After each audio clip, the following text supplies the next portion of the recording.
Hi, unlike your father, I am back. So most of y'all might be wondering where I've been for the past couple of years, and I don't really have an answer to that. Honestly, the only thing I could tell you really is that life just happened.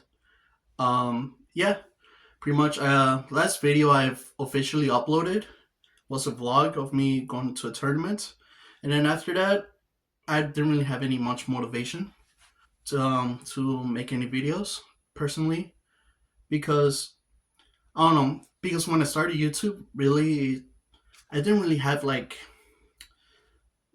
a direction. I guess you can say a direction of where I wanted to go with content and just what I wanted to do with YouTube.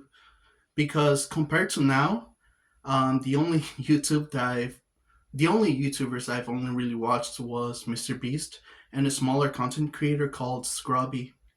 And honestly, I think me taking a hold of content creation was the best decision I could have made because with that time I was able to learn like from more YouTubers.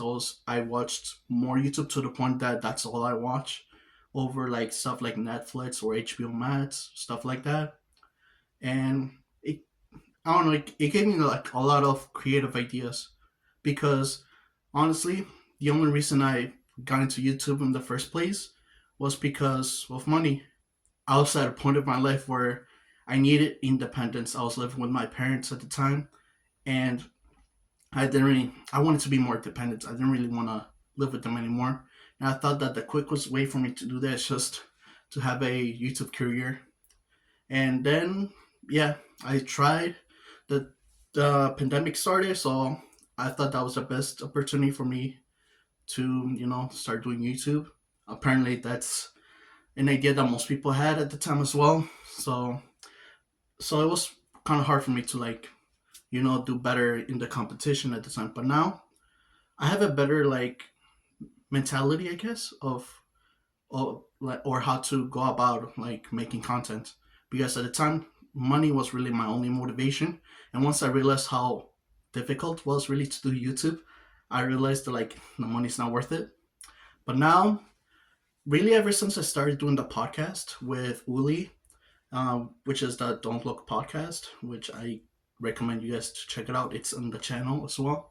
That's basically when I made my comeback into YouTube, and it's been a lot of fun. The only thing is that like every time we stop hitting record, whenever we finish an episode, I kind of had like this want to like do more content, and I think that was the drive that I needed for a very long time, because I didn't have any stakes involved when doing YouTube. I was just doing it out of pure greed, honestly, because I was just on a very difficult time in my life, pretty much, and I thought that was the my ticket out of like that situation. But I have my own apartment now. I have my own car. Like I have a good, well-paying job, and like I'm still going to school, but like I'm almost done. Like, and I'm going part time, so that means I have more time, to do what I want to do creatively, and also watch a lot of a lot of YouTubers that kind of like I realized that they're kind of similar to like what I wanted to do to begin with. For example, Moist Critical. I didn't know about Moist Critical when I started YouTube at all, and I realized that like a lot of his content is something I always wanted to do, which was talk about things that I liked. Because one thing I realized when I started doing YouTube was that I tried to be like this hyperactive person, this like caricature, kind of like Mr. Beast, where he just yells during his intros or during the whole video, and that's just not me. I'm more chill, a little more calm, you know. Like I do have ADHD, so I'm like kind of hyperactive sometimes, especially when I talk about things that I'm very passionate about. But overall, like whenever I try to be like that during my videos, it just felt forced, and I didn't like that. But now that I realized that I could do what, now that I realized that now that what I what I can do can be resonated with people, which is dry humor with my content, which like I can just talk about things that like, dislike, or just tell about funny stories to other people without, this doing this persona. I can just, I guess my lesson that I learned was just to be myself, which I will be. Like, I'm being honest with you guys. Whenever I'm gonna be doing my future videos, which I've recorded a couple now. Like, I didn't do this video and it just started doing content. I wanted to make sure I had something to upload this time before I announced that gonna do YouTube now, because that was my mistake last time.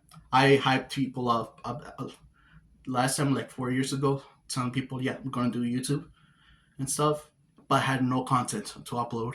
So now that I do have content to upload, and now I feel like I can announce to people that I'm gonna do content. What are some things to expect? I'm gonna talk about my hobbies a lot more. Uh, Definitely. Um, I'm going to Vegas in March, so hopefully I'll make, I guess, a vlog about that with my homies. Just because this is my first time going to Vegas, so I think it's gonna be really fun to share that experience with you guys. What else? The podcast coming back in like mid February, February next month. It's coming back next month. We're gonna be talking about a lot of interesting stuff. It's not gonna be like all paranormal anymore. Well, it was never like the intention. We're gonna talk about conspiracy theories and also unsolved mysteries and yeah, yeah, just true crime with a little bit of true crime sprinkled in. We're still gonna talk about paranormal stuff. Like the next episode is gonna be a paranormal themed. But other than that, yeah, that's all I gotta say. Yeah, just give it a like, subscribe, share it to your friends, and yeah, that's all I gotta say. Take care.